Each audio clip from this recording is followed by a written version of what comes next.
한 주간 동안도 잘 지내셨나요? 네, 되게 옆에 계신 분 보니까 잘 지내신 것 같아요. 네, 제가 앞에서 보니까 다들 잘 지내신 것 같은데 숨기고 계신 분들은 잘 모르겠어요. 하나님 앞에는 우리가 늘 있는 모습 그대로 그렇게 나아가시길 바랍니다. 때로는 사람들 앞에 내 체면 때문에 나를 감출 때도 있겠지만 하나님 앞에서는 결코 그러시지 말기를 바랍니다. 하나님 앞에 늘 있는 모습 그대로 나가셔서 하나님 앞에서 우시고 하나님 앞에서 즐거워하시고 하나님께서 주시는 기쁨으로 회복으로 치유되시는 여러분들 모두가 되시기를 바랍니다. 여러분들 작은 것이라고 우습게 보지 마세요. 네, 작은 것이라고 무시하면은요 큰 코 다칩니다. 여러분들 손가락에 손톱 밑에 작은 티눈이 생기면 그냥 가만히 두시죠. 뭐 이까지 정도야 뭐 내가 다 이겨낼 수 있지 뭐. 아니면 새끼발가락에 발가락 끝부분에 어떤 티눈이 박히면 어떻게 살만하십니까? 난리 나잖아요. 발을 못 디디니까. 작은 것이라고 무시하면 안 돼요. 오히려 나에게 어디 미끄러 넘어져 가지고 크게 상처 나잖아요. 차라리 그게 좀 더 나은 것 같아요. 남들이 알아주기라도 하잖아요. 크게 이렇게 뭐 붙여놓으면. 그런데 작은 티는 보이지 않는 곳에 난 작은 상처는 사람들이 관심도 없고 또 때로는 우리들도 무시하고 넘어갈 때가 꽤 많습니다. 그런데 작은 것을 무시하다가 큰 코 다칠 일들이 참 많습니다. 결코 작은 것, 작은 틈새 결코 무시하지 말기를 바랍니다. 낙동강이 참 큰 강이죠. 저 낙동강 우리나라와 참 인연이 깊은 강 아닙니까? 북한군이 밀려 내려와서 우리나라가 저 낙동강 이남까지 밀렸고 최후의 방어선이었어요. 저 강을 넘어서면서부터 다시 이만큼의 땅을 회복하게 된 거 아닙니까? 저 강이 얼마나 큰지 몰라요. 저도 부산을 갈 때마다 그 낙동강의 그 넓이와 그 길이를 보면서 참 대단하다, 큰 강이다 라는 그런 생각을 해보게 됩니다. 근데 이 강이 처음부터 컸을까요? 태백의 황지에 가면은요, 저 낙동강에 발원지가 있어요. 태백 한가운데에, 태백시 한가운데에 그 황지라고 하는 연못이 있습니다. 그 황지라고 하는 지명의 이름이 저 연못에서 비롯된 거거든요. 근데 거기에 뭐라고 써 있냐면 낙동강 1300리 예서부터 시작되다라고 하는 비석이 써 있어요. 보여지시는 저 옆에 저 작은 연못에서 매일같이 물들이 솟아 올라와요. 그 솟아 올라오는 그 물이 이렇게 흘러내려갑니다. 앞서 보셨던 그 강이 될 거라고 상상이 되어지세요? 근데 저기서부터 출발한 저 물이 흘러 내려가서 또 수많은 작은 것들이 모여서 거대한 강을 이루게 됩니다. 작은 것이라고 무시하지 마세요. 작다고 우습게 여기면 안 됩니다. 얼마나 크게 될지는 아무도 모르는 것입니다.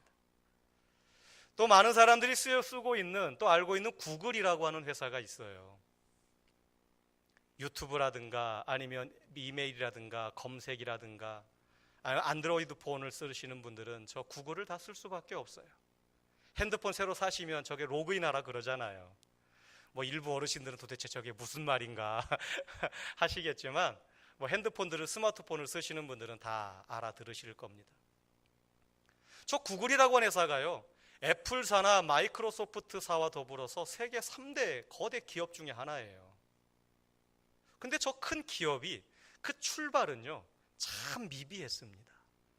미국의 실리콘밸리라고 하는 곳에 작은 차고에서 연구하면서 시작된 것이 구글이라고 하는 회사예요. 차를 넣어두는 그 차고 안에서 연구하고 고민하고 몰두해가지고 거기서 시작된 구글이라고 하는 회사가 20년이 지나가지고요 오늘날의 그 큰 회사를 이루게 된 것입니다. 작다고 무시하면 안 됩니다. 지금 보여지는 모습이 형편없다고 무시하면 안 된다라는 것입니다.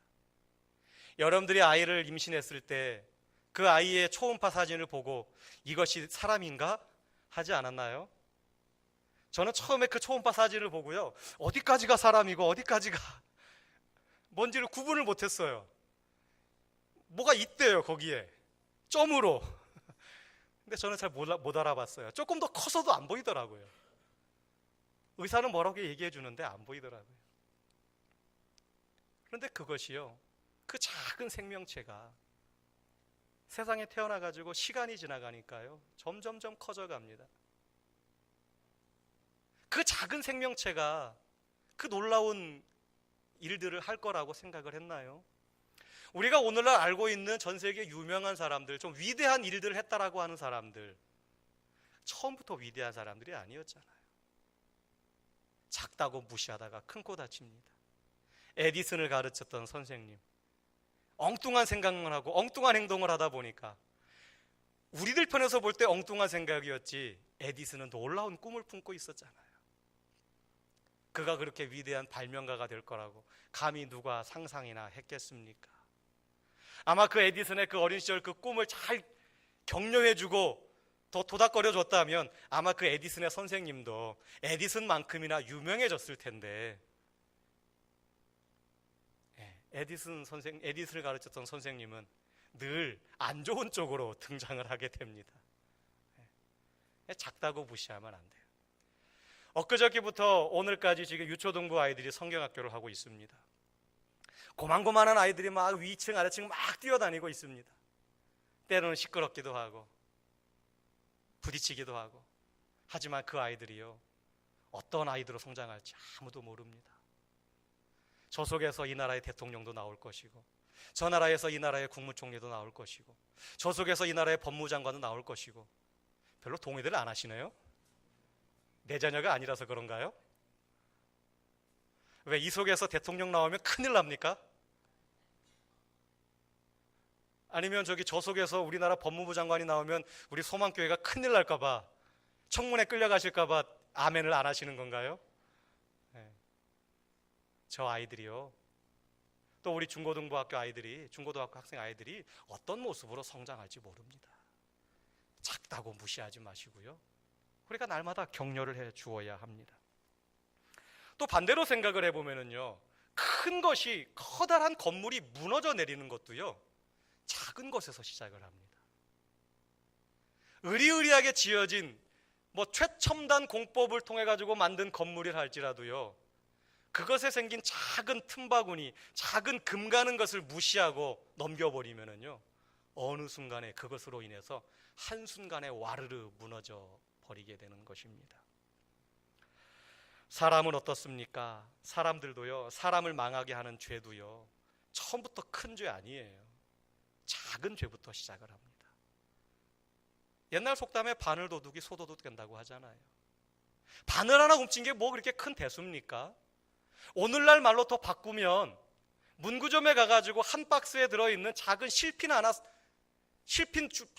상자를 하나 샀는데 거기에서 작은 핀칩 하나 훔친 거예요. 여러분들 그렇다고 자녀들 막 혼내시고 때리십니까? 너 이거 어디서 훔쳐왔어? 그러지 않잖아요. 하지만 그것이 쌓이다 보면 나중에는 송아지를 훔쳐와도 대수롭지 않게 여긴다라고 하는 거죠. 사람들이 나쁜 길로 가는 거 처음부터 나쁜 짓을 하지 않습니다. 큰 것 하는 게 아닙니다.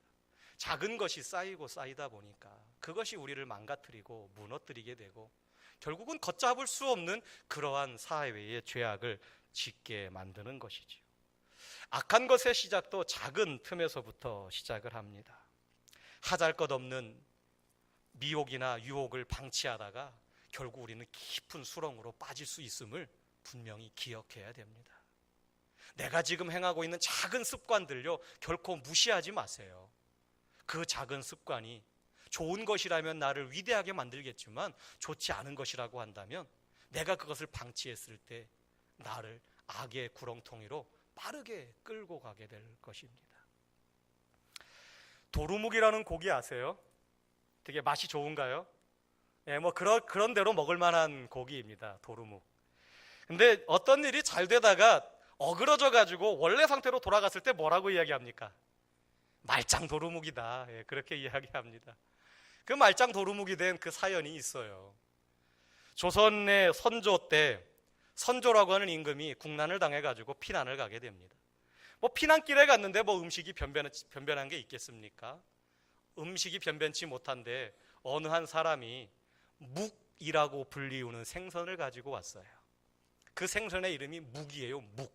예. 그 생선을 가지고 열심히 요리를 해가지고 임금께 바쳤더니 임금이 그 음식을 먹고 감탄을 하는 겁니다. 이야, 이렇게 맛있는 생선이 있다니. 자, 이 생선의 이름이 뭐냐 물어봤더니 예, 묵이라고 합니다. 그래? 야, 이렇게 맛있는 고기 이름이 뭐 이렇게 형편이 없냐. 앞으로는 묵이라고 하지 말고 은어라고 불러라. 그래가지고 그 묵이라고 하는 고기가요, 은어라고 하는 이름으로 바뀌게 되었어요. 얼마 후에 난리가 끝나고 이제 선조가 궁궐로 되돌아갔습니다. 궁궐로 되돌아가니 뭐 온갖 산의 진미가, 전국 팔도에서 올라온 산의 진미가 가득하지요. 이것저것 늘 좋은 것을 먹습니다. 하루는 이 선조 임금이 피난길에 먹었던 그 묵, 은어라고 하는 고기가 생각이 났어요. 그때 참 맛있게 먹었지. 그래가지고 신하들을 시켜서 그 요리를 해오라고 했습니다. 열심히 준비해가지고 왔어요. 선조 임금이 그 은어 고기, 묵이라고 불렸던, 그래서 은어라고 이름을 바꾸었던 그 고기의 요리를 먹었는데 맛이 없어요. 맛이 없어요. 그러자 이 임금이 에이, 도루묵이라고 그래라. 그래가지고 도루묵이 된 거예요. 그러니까 제가 지어낸 이야기가 아니고요, 이런 이야기가 있어요. 여러분들이 국어사전을 찾아보시면 은어라고 하는 물고기를 검색을 하시잖아요. 두 가지가 나와요. 하나는 우리가 이미 알고 있는 그 은어, 빛깔 나는 그 멋지게 생긴, 잘생긴 그 은어라는 물고기. 그리고 또 하나, 두 번째 뜻은 뭐냐면 도루묵, 이렇게 나옵니다. 사실 은어의 맛은 변하지 않았죠. 그 묵이라고 하는 고기의 맛은 변하지 않습니다. 문제는 사람의 입맛이 바뀌었을 뿐입니다. 똑같은 상황이라도 배부를 때 먹는 것과 배고플 때 먹는 것, 엄청난 차이가 있지 않습니까?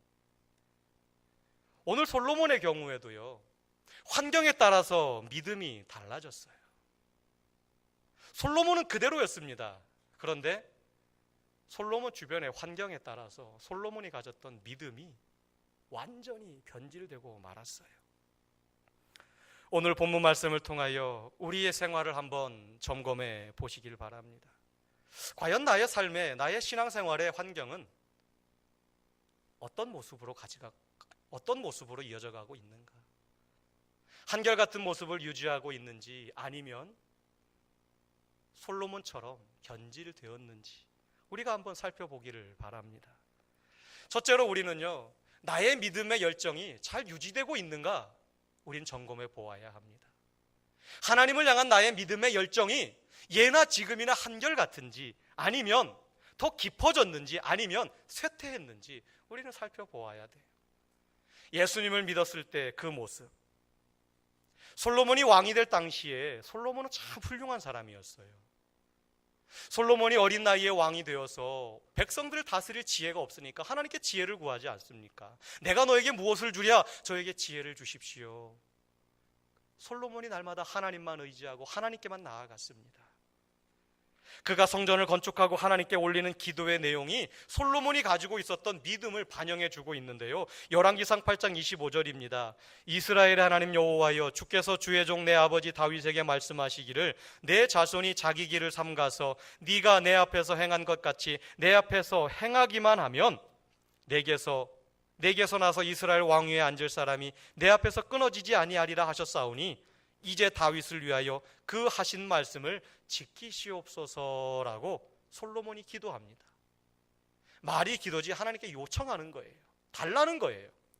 무슨 말이냐? 하나님께서 내 아버지 다윗과 약속하신 대로 내가 그 말씀을 다 지켰으니까 이제 내 아버지에게 약속하신 대로 나에게 은혜를 주십시오 라고 지금 당당하게 요구하고 있는 것입니다.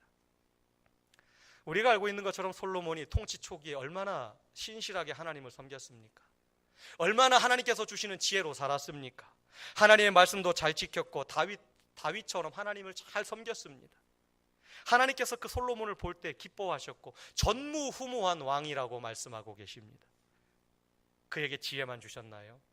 그 누구도 누려보지 못한 온갖 부귀영화를 솔로몬에게 주셨습니다.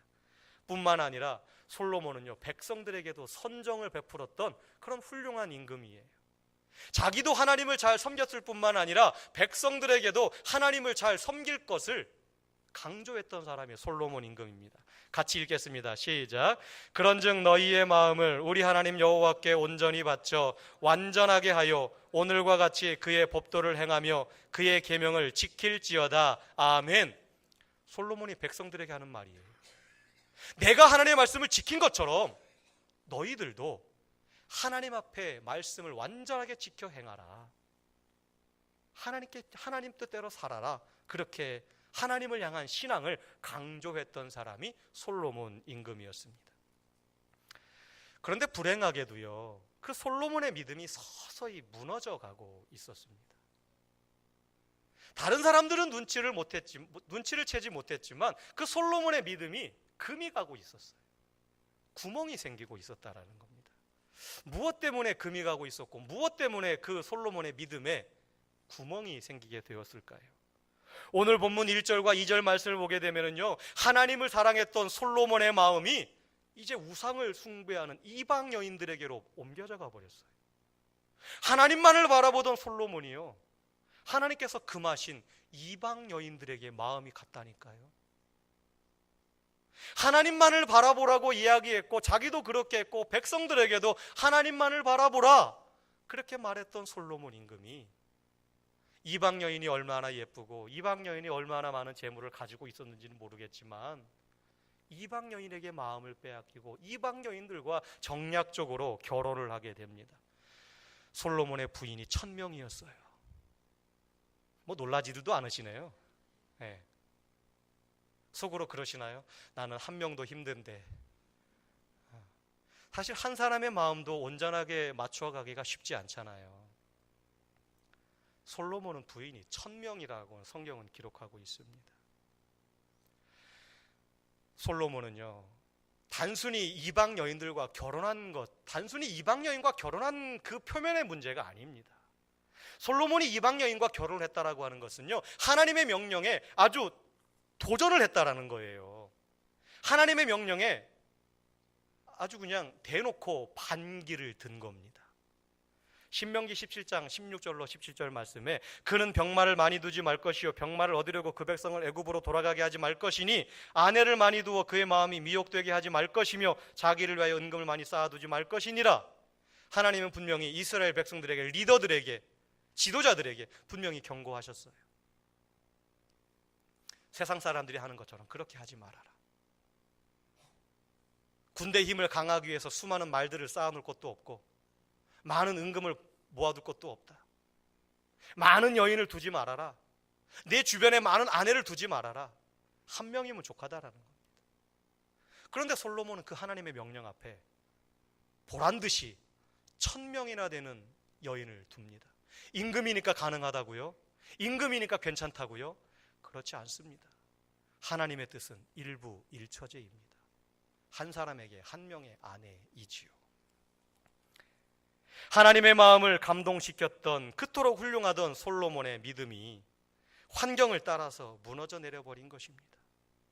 점점점 왕의 자리가, 자기 나라도 안정이 되어져 가고 자기가 다스리는 나라가 안정되어져 가고 이방 나라들도 자기 앞에 와서 머리 숙이고 점점점 국정에 탄력을 받고 요령이 생기다 보니까 하나님의 말씀보다는 세상의 방식에 눈이 간 것입니다. 환경에 믿음이 흔들려 버리게 된 것이지요. 여러분들은 여러분들의 믿음의 열정을 유지하고 계십니까? 예수님을 처음 믿었을 당시에 그 뜨거웠던 첫사랑을 지금도 간직하고 계십니까? 하나님 앞에 죄인임을 고백하고 성령의 충만하심으로 하나님의 부름받아서 일꾼되고 자녀되었다라고 하는 그 놀라운 감격을 갖고 있었던 우리들, 지금도 그 열정을 유지하고 계십니까? 아니면 더 발전시켜서 더 깊은 열정, 더 깊은 사랑의 모습을 가지고 계십니까? 아니면 온데간데 없이 사라져서 그저 의무감으로 살고 계십니까? 하나님 앞에 나아가지 아니하면 벌 받을까봐, 하나님을 떠나면 내가 혼날까봐 열정은 사라지고 사랑은 사라지고 그냥 의무감만 가지고 지금 주님 앞에 간당간당 붙어 계십니까? 여러분들의 믿음의 열정은 지금 어떠한 상태이십니까? 혹 그때와 달라진 환경, 내가 처음 예수님 믿을 당시에 내 환경과 지금 상황이 달라져서 나의 믿음의 모습도 달라진 것은 아닙니까? 요즘 같은 세상 믿음을 지킨다는 것 보통 어려운 일 아니지요. 하지만 그래도 우리는 믿음을 지켜야 됩니다. 내 믿음을 지켜야 되고 주님을 향한 그 첫사랑을 붙잡고 있어야 되고 주님을 향한 열정이 내 안에 남아 있을 때 오늘도 나는 온전한 그리스도인으로 살아가게 되는 것입니다. 두 번째 우리가 살펴봐야 될 것은요, 과연 나의 신앙의 환경은 안전한 환경인가라는 것입니다. 오늘날 많은 사람들이 환경에 참 민감하게 반응하잖아요. 옛날엔 그냥 아무 것에나 물 담아 먹었고 아무 그릇에나 요리해 먹었는데 요즘에 왜 그렇게 가리는 게 많은지, 물병 하나도 함부로 못 쓰겠더라고요. 이것은 이 안에 환경 호르몬이 있네 없네, 좀 비싼 돈을 주더라도 환경 호르몬이 없는 걸 써야지. 환경을 참 중요하게 생각을 합니다. 여러분의 신앙의 환경은 안전하십니까? 우리가 우리의 신앙의 환경을 돌아보아야 됩니다. 환경의 힘은요, 대단합니다. 우리들이 어떤 환경에 살아가느냐에 따라서 내가 거기에 지배를 받게 되거든요. 사람을 완전히 딴판으로 만들어 버리기도 합니다. 뿐만 아니라 하나님께서 우리 사람들에게 주신 놀라운 능력이 있는데요, 그 환경에 기가 막히게 적응하는 능력을 주셨어요. 우리 한국인들이요, 전 세계에 흩어져 있는 디아스포라 인구가 한 700만 명 정도가 되는데요, 그 700만 우리 한국 교포들이요, 어떤 곳에 가더라도 참 잘 살아요. 정말 그 속에서 맨 땅으로 자수성가해가지고 사업도 하고 있고요, 그 나라에 영향력을 끼치고 살아가는 사람들이 참 많습니다. 우리나라 사람뿐만 아니라 하나님께서 사람들에게 주신 능력이 그것도 있어요. 환경에 잘 적응하고 살아가게 하시는 능력. 1920년 영국의 학자들이요, 놀라운 소식 하나를 들었어요. 인도의 어느 지방에서 늑대 무리 속에서 살아가는 두 아이를 발견하게 됩니다. 분명히 늑대들이 살아가는 현장이에요. 그런데 그 아이 자세히 들여다보니까 그 아이 속에 사람이 2명이 있는 겁니다. 학자들은 인도에 가서 그 늑대 무리 속에서 그 아이들을 구출해냈어요. 구출해놓고 보니까 여자아이 2명이었습니다. 그래서 그 여자아이들에게 이름을 붙여주었어요. 한 명은 아말라, 한 명은 카말라. 아말라, 카말라라고 하는 이름을 붙여준 그 아이들이요, 오래 살지는 못했어요.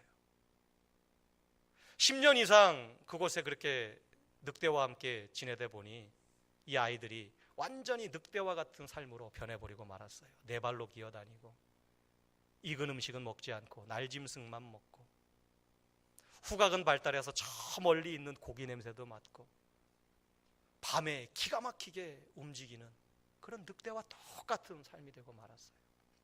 그 아이들에게 언어를 가르쳤지만 기껏해봐야 30개, 40개 정도의 언어밖에 구사하지 못하고 13살, 4살, 좀 오래 산 아이가 16살까지 살다가 죽었다라는 기록이 남아 있습니다. 그들이 어떤 경위로 그 늑대 무리 속에 가게 되었는지는 모르지만 그 두 아이가 살아가는 삶의 환경이 늑대의 습성을 갖도록 했어요. 그리고 그 주어진 환경에 이 아이들이 적응하며 살게 된 겁니다. 환경은요, 중요해요. 내가 살아가는 이 환경이 정말 중요한 겁니다. 왜 할 수 있으면 좋은 곳으로, 환경이 좋은 곳으로 가려고 그래요? 영향을 받으니까요. 왜 맹자의 어머니가 맹자를 데리고 3번이나 이사를 했습니까? 그 아이에게 공부를 가르쳐주고 싶은데 환경이 중요한 걸 알았으니까. 그 아이가 환경에 영향을 받으니까요. 자, 우리들의 신앙의 환경은 어떻습니까? 지금 우리들의 신앙의 환경은 안전합니까? 솔로몬이 하나님을 향한 든든한 믿음을 잃어버리게 된 것도요, 환경 때문이었어요. 열왕기상 3장 1절 말씀에 솔로몬이 애굽의 왕 바로와 더불어서 혼인관계를 맺어가지고요, 그 딸과 결혼을 합니다.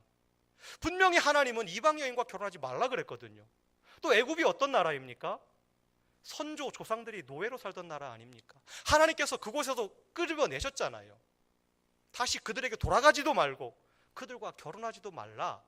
그런데 솔로몬은 어떤 이유에서인지 모르겠지만 애국과 다시 손잡고 그 나라 왕의 딸과 결혼을 하게 되었습니다. 설상가상으로 오늘 11장 1절에 보니까요, 바로의 딸을 데리고 온 것으로 만족하지 않았어요. 모압과 암몬과 에돔과 시돈과 헷 여인들, 수많은 여인들을, 이방 여인들을 다 데리고 와서 결혼을 하고 자기 궁궐 아래 두었다라는 겁니다. 솔로몬 주변에 이방 여인들이 그냥 가득가득 했다라는 거예요.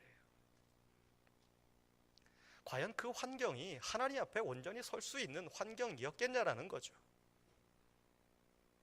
왕이니까 명령 한마디로 모든 것을 할 수 있다라고 우리가 생각할 수 있을지 모르겠지만 결코 그것이 쉬운 일이 아닙니다. 오늘 분명히 열왕기상 11장 2절 말씀에 하나님은 분명히 말씀하십니다. 이방인들과 통혼하지 말고 그들과 결혼하지 말아라. 왜요? 왜냐하면 그 여인들이 하나님의 자녀들의 마음을 돌려놓으니까요. 하나님을 믿고자 하는 그 마음을 돌이켜서 이방신들을 섬길 줄로 하나님은 아셨어요. 그래서 아예 이방인들과 결혼하지 말아라, 주님이 먼저 말씀을 하신 거였습니다. 이러한 하나님의 경고는요, 유혹의 작은 틈이 든든한 믿음의 뚝을 능히 무너뜨릴 수 있음을 경고하고 계시는 겁니다. 작다라고 여기는 것, 그것을 무시하지 말고 지키라는 것입니다. 그런데 솔로몬은 그것을 무시했죠. 작은 틈이 모든 것을 무너뜨릴 수 있습니다. 작은 것이 커다란 것을 산산조각 낼 수 있습니다. 주님께서는 성도들이 세상의 환경을 지배하기를 원하십니다. 우리들이 살아가는 이 삶의 현장을 영향받는 것이 아니라 우리가 영향을 주기를 하나님은 원하고 계십니다. 여러분의 신앙의 환경은 안전하십니까? 날마다 기도의 자리, 말씀의 자리, 삶의 예배의 자리가 여러분들 주변에 이루어지고 있습니까? 아니면 그 삶의 현장에서 내가 지배를 받고 있습니까? 교회에서는 신실한 기독교인이요, 회사에 가면 그냥 일반인입니까? 교회에서는 신실한 기독교인이요, 집에 가서는 그냥 그저 그런 하나님 믿지 않는 일반 사람들 되십니까? 우리가 믿음을 지켜가기 힘든 상황이라도요, 내가 있는 그 삶의 현장을요, 우리가 영향력을 끼치는 그러한 그리스도인의 삶으로 우리는 살아가야 되겠습니다. 교회에서도 직장에서도 변함없는 우리들은 하나님께 부름받은 예배자입니다. 삶의 환경의 지배를 받는 자가 아니라 이제는 그 환경을 지배하는 자들이 우리가 되어야 되겠습니다. 세 번째, 마지막으로 우리가 생각해 볼 것은요, 작은 것을 무너뜨리는 것은 시간의 힘이 작용한다라는 것입니다. 시간의 힘. 세월이 약이다라는 말이 있어요. 아픈 것도 상처도 시간이 지나가면 무뎌지고 잊혀지고 아물어 간다라는 거지요. 시간이 지나야 치유된다라는 것입니다. 지붕에서 떨어지는 물 한 방울은요, 지나가는 개미 한 마리 못 죽여요. 여러분들이 지나가는 개미를 보고서는요, 장난삼아라는 말 써서 그렇지만 그냥 호기심으로 그 개미에게 물 한 바가지 버무리십시오. 개미가 죽을까요? 안 죽어요. 물 한 바가지를 들이부어도 안 죽고요, 심지어 물 한 방울, 처마 밑에 떨어지는 물 한 방울이 그 개미를 죽일 수 있겠습니까? 택도 없는 소리죠. 그런데요, 이어 떨어지는, 수십 년간 떨어지는 그 물방울에 바위가 패입니다. 작은 물방울이지만 거기에 시간이라고 하는 힘이 만나면 돌덩어리도 구멍을 뚫는 놀라운 일들이 일어난다라는 것입니다. 솔로몬은 그의 생애가 다해가는 말년에 우상을 위한 신당을 세우고 우상 숭배까지 했어요. 하나님께서는 그에게 징계를 내리기로 결정을 하십니다. 그 위대하던 지혜와 믿음은 어디로 갔습니까? 어쩌다가 솔로몬이 우상을 숭배한단 말입니까? 그런데 이것은요, 이미 오래전에 예견된 일이었어요. 솔로몬이 바로의 딸과 결혼하고 이방 여인들과 결혼하고, 그때부터 이미 바울에게는 작은 금이 가고 있었고 작은 틈이 생기고 있었고, 솔로몬만 그 사실을 모르고 있었어요. 무시해버렸어요. 작다고 무시해버렸습니다. 자신의 믿음이 좋을 때는 1000명의 아내라 할지라도 그들의 유혹을 거절할 수 있었겠지요. 하지만 오랜 세월을 두고 계속되는 아내들의 유혹에 끝내는 그가 굴복하고 만 것입니다. 오늘 9절 말씀에 솔로몬이 마음을 돌려 이스라엘의 하나님 여호와를 떠남으로 여호와께서 그에게 진노하시니라. 하나님만을 바라봤던 그 믿음 좋은 솔로몬이 끊임없이 이방신에게 유혹하는 그 아내들에 의해서 하나님께로 돌렸던 눈을 돌려서 이방에게로 향하였다라고 하는 것입니다. 우리들의 믿음을 위협하는 것은요, 핍박이나 환난이 아닙니다. 핍박이나 환난은 오히려 우리들의 믿음을 더욱더 강하게 만듭니다. 그러면 무엇이 우리들의 믿음을 위협하느냐? 시간을 두고 반복적으로 다가오는 유혹들입니다. 작은 것이지만 권투 선수가 작은 잽에 그것을 그냥 무시하게 되면 결국은 그것으로 다운을 빼앗기게 마련입니다. 잔펀치에 작은 매에 장사 없어요. 계속해서 맞으면 결국은 무너지는 것입니다. 10번 찍어 안 넘어가는 나무 없다라는 말이 있지 않습니까? 요한계시록 2장 4절에 보게 되면 에베소 교회가 하나님으로부터 책망을 받습니다. 에베소 교회가 어떤 교회냐면요, 믿음을 지킨 교회였고 주님을 뜨겁게 사랑했고 핍박도 이겼습니다. 그러나 시간이 흐르고 세월이 지나면서 서서히 믿음이 식어갔습니다. 첫사랑을 잃어버렸다라는 거예요. 하나님께 책망을 받았습니다. 사랑하는 성도 여러분, 작다고 무시하지 마십시오. 여러분들이 지금 행하고 있는 작은 것이 하나님 편에서 볼 때 선한 것이라면 그 작은 것이 우리들의 신앙을 커다란 나무로 만들어갑니다. 그러나 내가 지금 행하고 있는 작은 것이 하나님과 반대되는 것이라고 한다면, 나의 신앙을 갉아먹는 것이라고 한다면 그것이 비록 작을지라도 어느 순간에 나의 믿음을 송두리째 빼앗아가 버리는 큰 위험으로 다가온다라고 하는 것입니다. 여러분들 안에 있는 작은 틈을 무시하지 말길 바랍니다. 여러분들 마음에 하나님을 향한 그 사랑을 향한 그 마음에 작은 금이 가고 있을 때 그 틈을 무시하지 말길 바랍니다. 작을 때 치료해야 됩니다. 작을 때 잘라버려야 됩니다. 그것이 시간을 두고 우리와 만나게 되면 결국 우리의 믿음은 온데간데 없이 사라져버리고 어쩌면 솔로몬과 같은 그런 불행한 결말을 우리가 맞이하게 될지 모르겠습니다. 사랑하는 성도 여러분, 여러분들의 신앙의 환경이 어떻습니까? 여러분들의 지금 신앙의 열정은 어떤 상태입니까?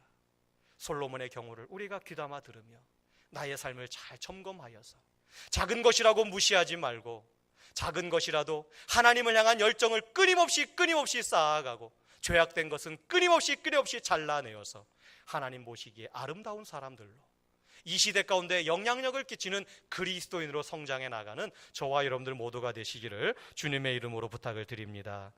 참 좋으신